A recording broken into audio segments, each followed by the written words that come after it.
Det var så där näka. Då så vindrikt ju hin dagen. Och det är så åren till Paulus och till Timotheus här. För Timotheus 5:23.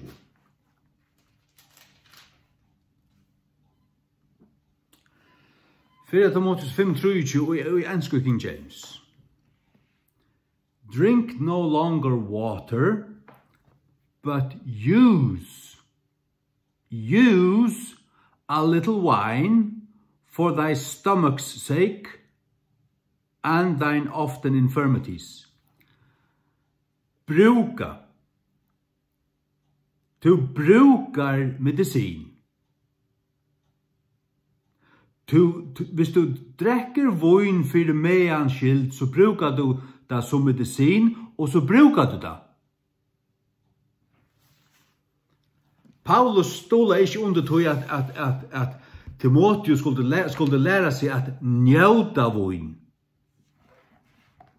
Til at gjøre boar helvetes bibelnar tja tykkun.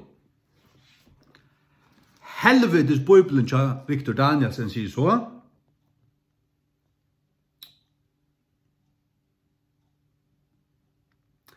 Drekk ikke langur best vatten, nei, njót eit sintur av vine. Sagt du kan säga nöjta. Nöjta kan vara det samma som bruka, men kör du det till njóta, så är det för att njóta det. Så dama där det. Vad ska Timotheus? Jag vet du dricker bara vatten. Lär dig nu att njóta vinvalsignaver. Lär dig att dräck.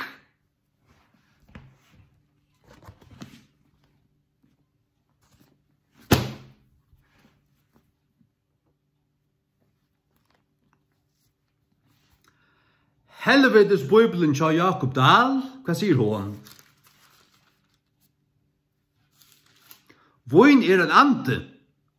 Bæge Jakob Dahl og Victor Danielsen har vært under vin andanon. Vin en djevel som har brukt hårboar. Ikke bare i Johannes 2:20, ta i mennene var drukner. Jeg skoit om å kalle det for helvetes bøyblier. Til mennesker som skriver til munn som blir pura svætjer om det. Må bare finne dere noe. Helvetes bøyblen til Jakob Dahl sier så. Drekk ikke langer best vatten, men njót. Og syndra vøyne for meatøyn og vøyglagartøyner som så tøyer. Så kan du si, ja, men njót kan også mest det samme som bruka. Men hvis du sier bruka, sier du, han ber han bruka vin som medicin. När nøyde du medicin? När njóta du det? Hvis det smakkar øyla vel og tar, så njóta du det. Men hvis du brukar det, ja, jeg må altså bruka det her. Det laknar da. Til her at det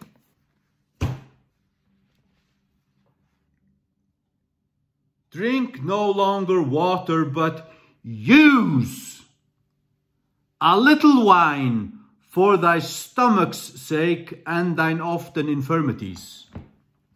Så du, først et øynasta åt år hever tøytning i en bøybel. År 2030 sier, hvert år tja god skurst. Hese årene her du ikke skur, det du kasta skiten.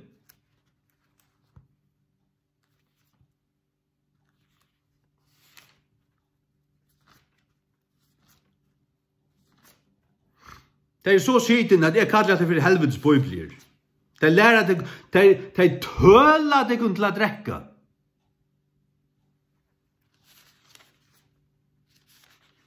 Og snakka du vi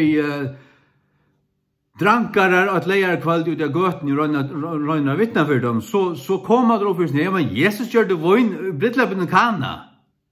Og ta vet akkurat hos det var, tar av hørsta, ta i det dere drukner, ta setter han ta verra vøyne fram, to gamt å gå vøyne inntil nu. Det vil si, varslistjøren sier vi brukar, men ikke at nå alt folk ikke fullt. Hva det for gå av vøyn to nå serverer? Nei, Jesus, han gjør det 6 kanner av vøyn, jeg trætt.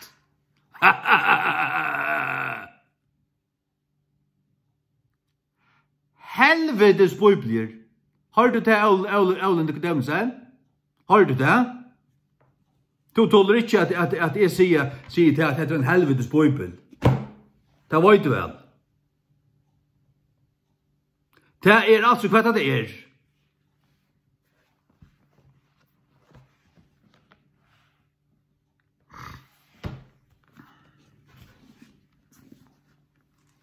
Ja, men jeg blir frester etter henne.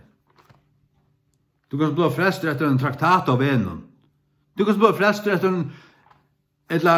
en vittnesbord. Til en andalig realitet at Jesus deier av krossen for alle hans synder.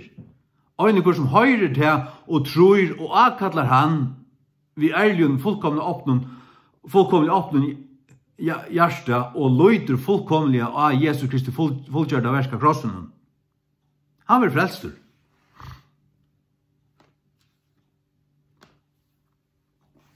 Men det finnes nekka som øyder en røyn rødt bøybel, og det finnes en røyn rødt bøybel av hjørne. Og det ikke hassa bor som Jakob Dahl og Victor Danielsen har givet dere.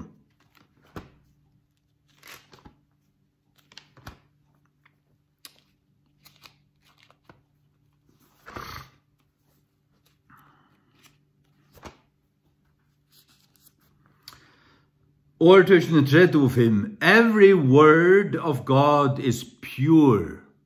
Så det en med som fikk øyne for så øyelig ilt av tog at jeg skriva at Maria var jomfru. Ja, men hans er av bøybel. Enn satans bøybelen her. Hon sier møtj, og møtj kan merke en jomfru. Men møtj fyrst og fremst en ung, avgift kvinna. Som du råknar vi jomfru, til at en avgift, ja, men hon ikke av soven nøkron. Men det slett ikke givet. Men sier du at hon jomfru, så hon til som Maria var. Ange med var kjent henne. Hon visste ikke av mannen. Og Jesaja 14:6, eller 6:14, tegnet som Herren gav Israel, en jomfru skulle være ved baden. Hva sier helvetes bøybelen til Jakob Dahl? Hun sier ikke jomfru. Hun sier en møtj. Det ikke noe tegn at en møtj være ved baden. Det som noe tegn til at en jomfru være ved baden. Men det slett ikke ordentlig rettskikkeir. Men mangler sin i toppen, og så halte det til at jeg mangler i toppen. Det kunne du godt halte.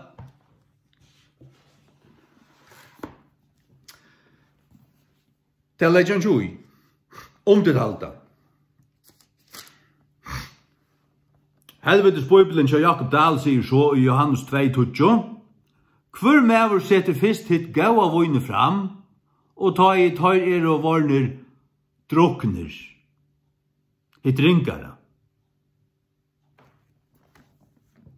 Så sier du, ja, men det som varslistjøren sier, at det bjørt ikke være galtande. Nei, men det som søvan forteller, at det stender her, at det noe som med som i brittlupen her, sier støvene, så det som du først halta. Og jeg mener, ferdig av gøtten, og snakka vi brennvunnsmenn, eller fullt folk, et leierkvalt. Og du hører det her. Og hva er det fra? Det som bare en helvetes bøybel nå.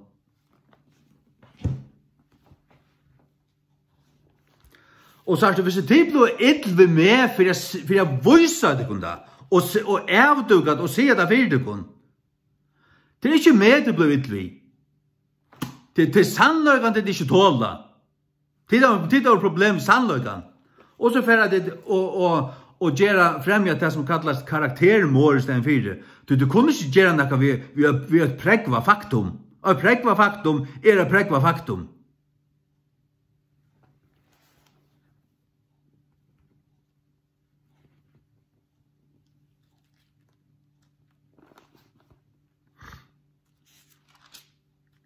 Hentan Bibelen her er ikke lukka gav som King James.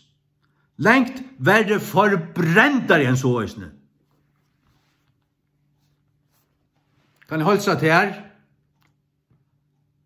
Heine Lutzen og Ole Nicodemusen og hver en øren klotta.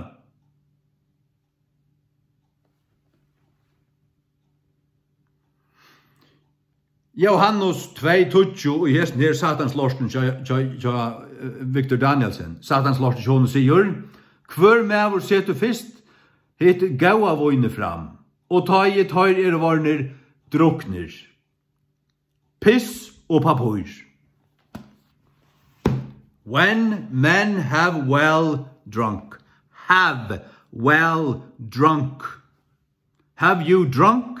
Ta merker hevur tu drukje. Are you drunk? Ti erst tu drukjen. Øysning 611. Og til han Bibelen er stand vi. Og til han Bibelen er råknet som Guds ord. Jeg vet at han er Guds ord. Heile anden har sagt meg det. Og i munnen hjärsta. Så jeg var 23 år. Hatta er Bibelen. Og da vet du det. 120%. Du kan øya alt annet. Du kan øya kvørst, grekst og hebraist sprek av hjørne. Jeg vil ikke bruke for det. Jeg har Guds ord.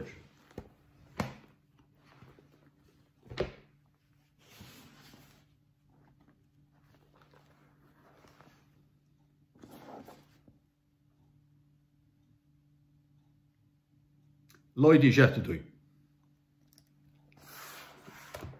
Jeg løyde i kjettetøy.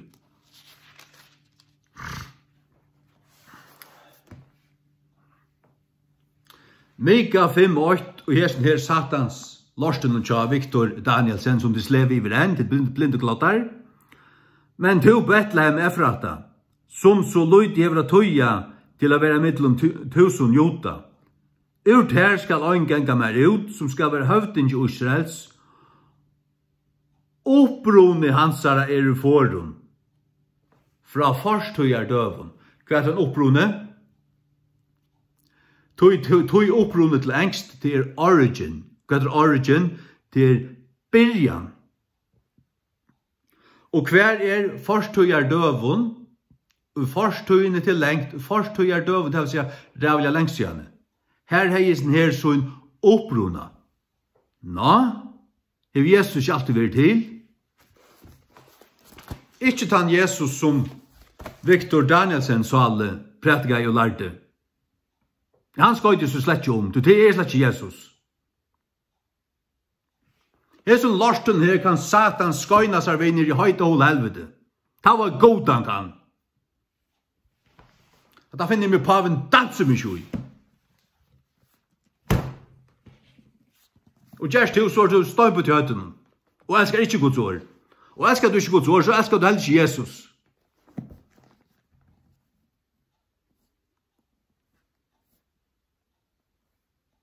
Altså, nå er du for ekstremer, sjur. Nå jeg vil høre seg for ekstremer. Vars du av tog jeg Salmer 138 sier til at God hever litt sutt år og pom alt sutt navn. Du heldig til at ikke kan være haggre enn Guds navn og Jesu navn. For Jesu navn skal først knæ bort til det haksta navnet. Han givet honom til navnet som iver øynene for ødlen navnen. Guds år er haggre enn Guds navn. Det visste du slett ikke av. Jeg visste heller ikke av tog, men jeg har brukt disse bøyblene her. Til at man brukar en sort lors som et her, eller så lors som et her, så har man slett ikke et høgt syn av Guds åre. Det er ikke til høva Guds åre. Hette er lagt skite kopi. Det som høgt og opphevja og skurst og rønt, her som hvert år Guds år, Guds skøyre år, det det her. Det King James. Her standa sånn år, her stinka de årene på seg ur, de ble livande.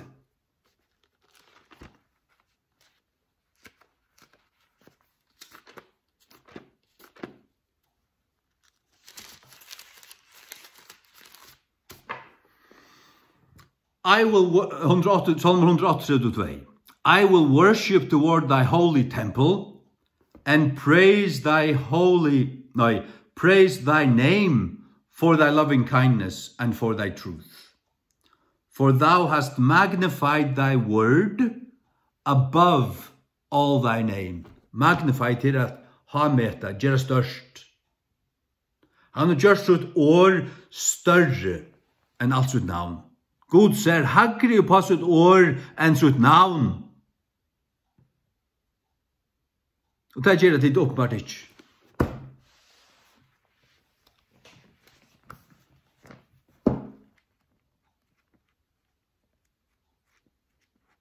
Ja, hva snakker du om? Nesten alt. Folk legger ikke det øyneste øypekt ut av. Folk heldur til at ikke kan prekvast. Du måste bara leta ta grekst og hebraisk lærd og prekvast. Tar kunne skavast det her. Vi må bara äta det som tar serverer okkur. Jeg et så ikke at det lorste tar av givet okkur her. Jeg vil si hvordan brennande Victor vi er. Jeg dog nemlig å lese. Psalm 132 i føreske King James. Jeg vil tilbe meg utvis høyla i templet tøynen, og prysa tøynen navnet. Prysa tøynen navnet, fyrir tøynen elskande blutne og fyrir sannløyga tøynen. Tøy at du hever størgjørst, magnified. Magnified here to make big. Du hever størgjørst tøyt år, og above. Alt tøyt navn. Alt tøyt navn. Hva sier du så? Du her stender all thy name. Du hans navn så størst. Alt tøyt navn. Guds år større. Han har gjort det størst og sett opp alt sitt navn. Og det var slett ikke av. Du har ikke hørt det. Og du legger han ikke å høre det. Jeg vet. Jeg har sett nok av det kun.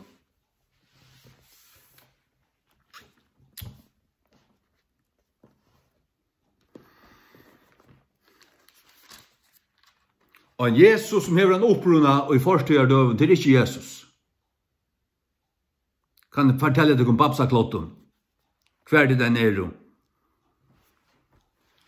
Mika 5:8 tja Jakob Dahl, men to Bethlehem Efrata, øyna minst av Joda 1000, fra ter skal til å komme han som høvdingen skal være i Israel. Fra forhånd opphav. Hva er det opphav? Det er det samme som en opprone. Et opphav her det kommer fra. Her det kommer når forhånd bare lengst igjen. Et opphav en opprone til, et opphav en byrjan. Og i opphavet skapet god, det er merker og i byrjanene. Og i opphav merker i byrjanene. Så hette læreren skapte han Jesus. Og det ikke Jesus. Victor Danielsen og Jakob Dahl og tvær helvete svikarprofeter. Ta var et god tøyre Og tar av bøyblir tvær satans lorst oppur helvete. Jeg skal ikke om deg. Og nå, altså, jeg hadde jo sagt i Aravus, hadde jo sagt faktisk søgene byrja i, morla minne. Det kunne akkurat samme vite det.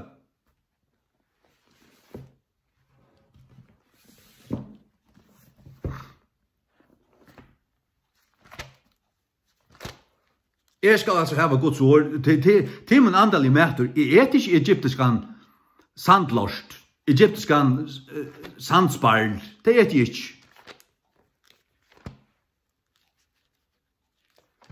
Even min fletta kropp. Av Nicodemusen.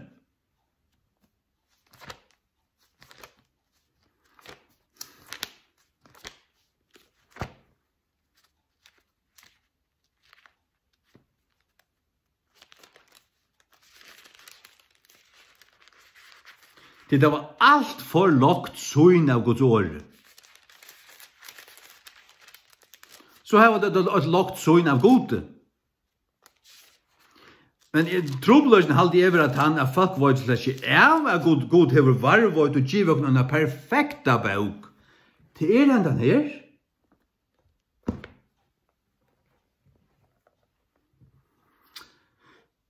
Micah 5 verse 2. But thou, Bethlehem Ephratah, though thou be little among the thousands of Judah, yet out of thee shall he come forth unto me that is to be ruler in Israel, whose goings forth have been from of old, from everlasting. Kanskje den gamla danska fra 1640, vis utgangt, going for to go forth till lägga sted. Till att föra sted, till att föra ut, att föra fram. Ja, så är det några början här, men då är helt det då är helt frialig och inte ja. Då vill säga då är inte skapt. Då är inte gjort ont. Men så först ut och nå lätt att för att göra på det. Skapa en gör, skapa människor och så vidare. From whose goings forth are from of old. Kvars utgångter ur fordon. Så specificerar han det. From everlasting. Det är nere avgör. Han har ankan uppruna. Ankan uppruna. Anke upphav. Anke upphav. Det är Jesus. Hette Jesu år. Hette tvär helvetes perversioner. Det kan du färra upp till Guds tron och säga att sjur sagt. Och ta er dodge kom fram till Guds tron och säger det till sjur, ja, 1000 färger. Jag har livet 100 år trätt, så är sagt att 3000 färger trätt. Du må faktiskt ska på en dans med höra det. Så mycket jag sitter kom. Jag älskar Guds år och Guds är och möjra min ägno. Och ta vet det slags vad det är för något. Hvordan kunne tid tryggva som tenker høyre for øren, sier Jesus. Og så er ikke høyren som kommer fra god i øynens.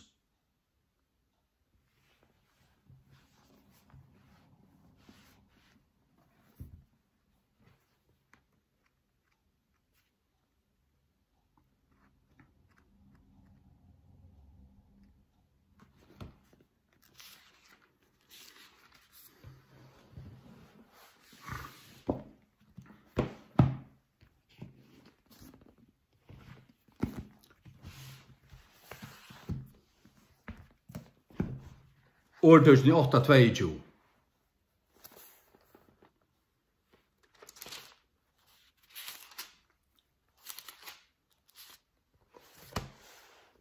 Ja, men sier du hever te og i endan av sagnåren, og te som er stande.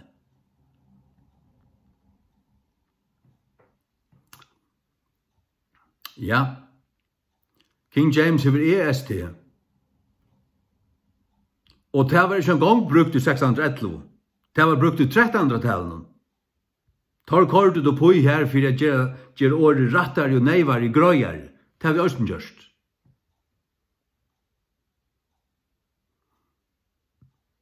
År 2008 handler om Jesus. Da jeg var 15 år, da jeg i Bibeltumma og i Glevra Missionshuset, og vi hadde år 2008, jeg var 15-16 år. Og det satt og hikk, man ser atter, hette Jesus. Til 4 Korint 8, 29 og 30 sier at Jesus Guds visdommer, og hette visdommer som talar, og til hånden som god å skapa alt vi. Men så stender her i åretukken 8:22 at med skapte Herren som så første versk. Så kan det ikke være Jesus. så har Herren God skapt Jesus. Det er ikke Jesus. Har jeg det tale som står? Det er ikke Jesus. Jeg vet ikke hvor det er. Det er ikke Guds ord.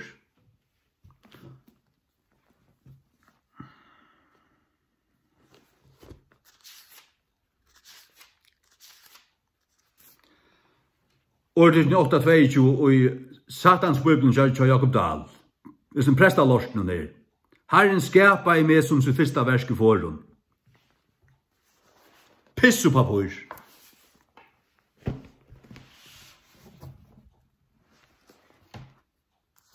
Det var tøyt, forkjærst, handrit. At det ikke Guds ord det var tøyt, perversjoner. Har du det, Salbjørg Mortensen?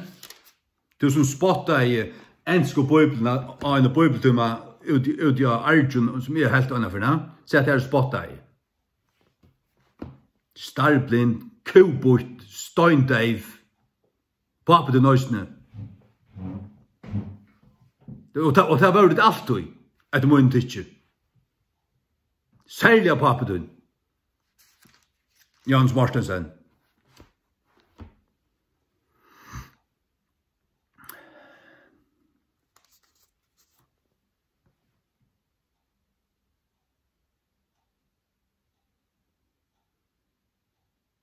Jeg er passelig svekker. Jeg er nå svekker til å se det på sannløkken. Årtøsjen er 8:22 og i Guds året. The Lord possessed me in the beginning of his way. Hva merker possess til at øya? Hva sier Luther? Der Herr hatte mich. Herren heie meg tjasar. God fægir til han skapa i til heian Jesus tjasar. Ja? Hva sier gamla danska? Herren eide meg. Possessed me, eide meg. Det er Guds år. Reformationsbibelen er Guds år. Det som Jakob Dahl og Victor Danielsen gav det kun i 20. ald er ikke Guds år. Det kan si at hverjen babsa særlig og i fyrjon, hver er i kyrkjo, hver er missionshuset, og hver er pinsa særlig. Det sitter ut for en baugen som ikke er Guds år. For satans perversjoner. Hånden av hjertet, god vøyde sier det kun satt. Sannelig sier det kun, Bibelen av Tjadal og Victor er tver satans perversjoner. Det skal jeg være skåten for jeg har sagt, og så kommer vi opp til Guds tron, og han sier til deg, ja, sjåan, du måtte ikke si det. Jeg måtte si om en falsk sannløygan. Gakk inn til gå og trygg ved tennere. Jeg har røyna samvisko. Jeg vet hva det tås jo. Njauta sindra vojne.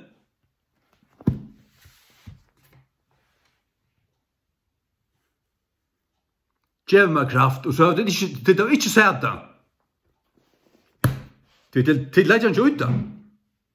Og ta inn og sida fyrdekon og prekvita, så ble det bare ill. Og det var ill innan min person. Det skulle være ill i at det skal være så. Og så skulle de kjeipa dekon, skaffa dekon. Eller skaffa dekon og bruka og elska det sånn og bøyblene. Det gjør det slett ikke. De spotta med, og de spotta først King James. Det er tjej år siden det finner henne.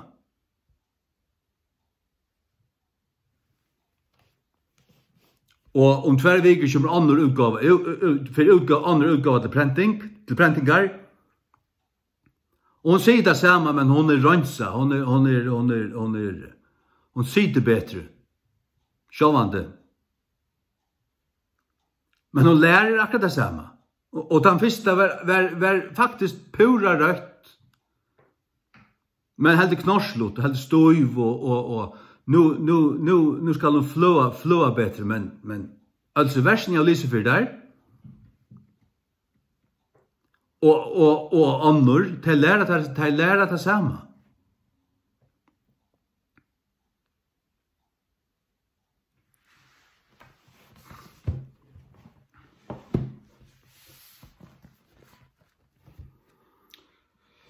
Ja.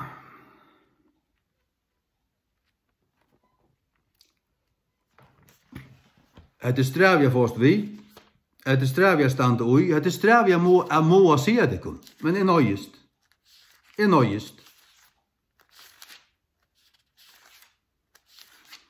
En perversion av Guds ord ikke Guds ord.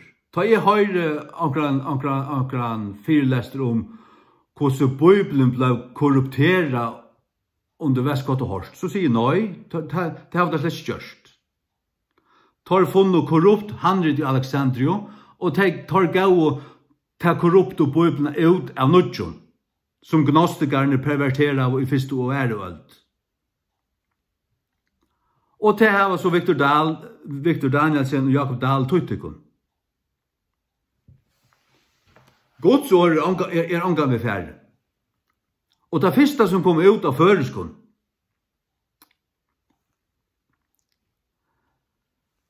det var Matteus evangelium i 1828. Etter skrøter. Og det var rette teksten.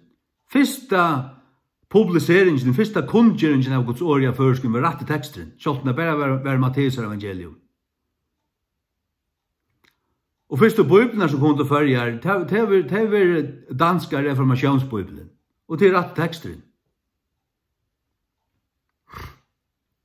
Medan menn svau, så kom fortjenten inn og så i ildgreset med den kvøyte. Det er bibelen som Dahl og Victor. Det er ildgreset. Jeg hikker ikke på bibelen som Dahl eller bibelen som Victor, så jeg hikker da bibelen her, nå hikker da satans perversionen her. Det var godt.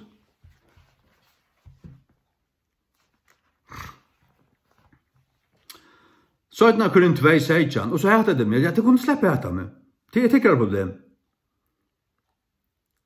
Så er det Korint 2:16 til å vite, ikke som mennesker som spidla Guds ord. Har du det, alle? Her er ikke standa handla vi, peddle. Det er New King James, og det er en satans perversion. We are not as many which corrupt the word of God. Vi er ikke som mennesker som spidla.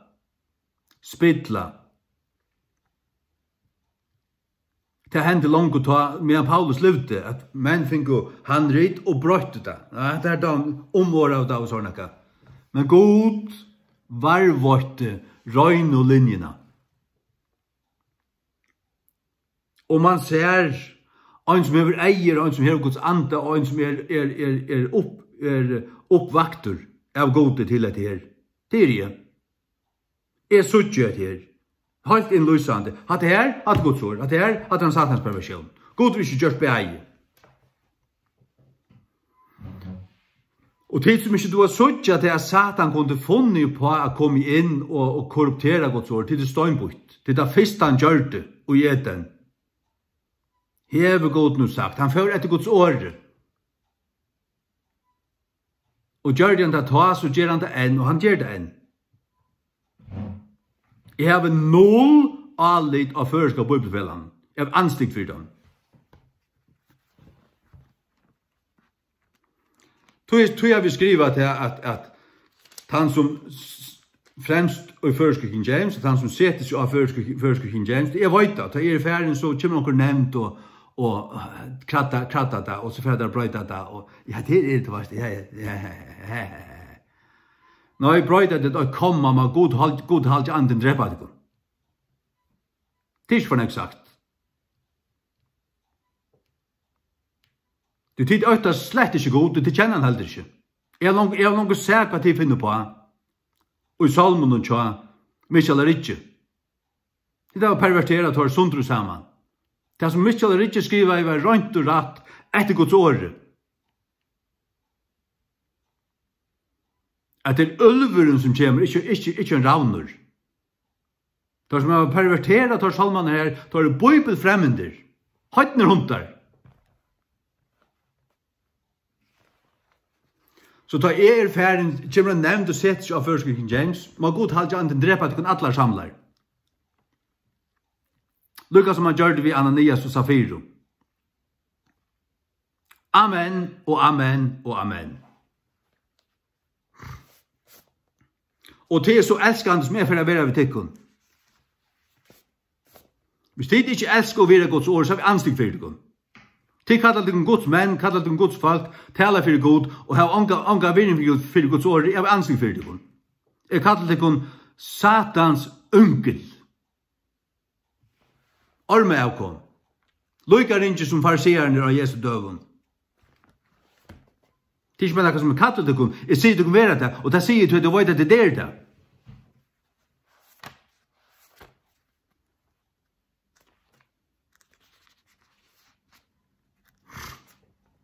Som folk får helt i hjertet av å høre meg.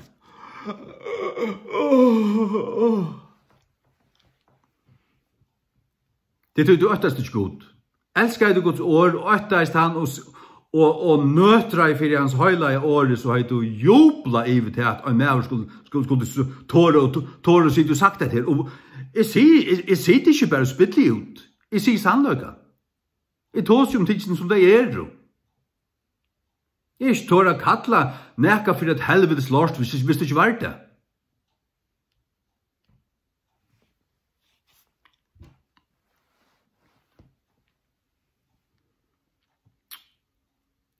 Helvetes lort, ja. Det er ikke en gang bannast. Altså.